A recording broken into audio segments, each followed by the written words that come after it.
ہمارے یہاں وکالت کو ایک ایسا پیشہ کہا جاتا ہے جو ہر حال میں پیدہ گیری کے اعلیٰ ترین مقام پر کھڑا ہے۔ آپ اگر کسی وکیل صاحب کو غلطی سے یہ پوچھ لیں کیسے ہیں وکیل صاحب، تو اگلے دن وکیل صاحب کا نوٹس آپ کو ملتا ہے اور کہا جاتا ہے آپ نے مجھ سے حال احوال پوچھے ہیں، اس کی فیس ادا کریں ورنہ میں آپ کو عدالت میں گھسیٹوں گا۔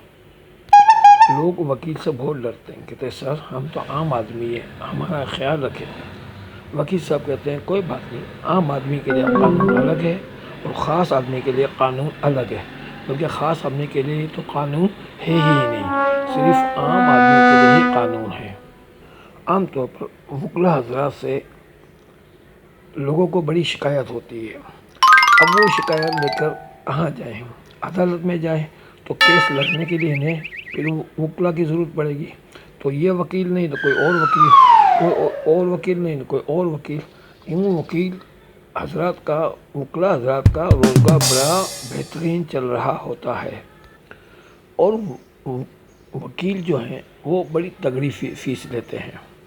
اب ان سے کہا جائے بھائی اگر ہم فیس نہیں لیں گے، انہیں گھوڑا گھاس سے دوستی کر لے اور گھاس نہیں کھائے گا تو زندہ کیسے رہے گا؟ اسی طرح وکیل اگر گھاس نہیں لے، مطلب فیس نہیں لے گا تو وہ زندہ کیسے رہے گا؟ اور رہے گی فیس، بھائی فیس تو فیس ہوتی ہے، اگر فیس تگڑی ہوگی تو کیس تگڑا ہوگا، کیس تگڑا ہوگا تو وکیل کا جو ایک کمرے کا مکان ہے وہ 2 کمروں میں بدلے گا، پھر 4، پھر ایک عالیشان بنگلہ بن جائے گا، اور وکیل تگڑے سے تگڑا ہوتا چلا جائے گا۔ بک جاتی ہیں اور وہاں وکلا حضرات کی جائیدادیں بڑھتی چلی جاتی ہیں۔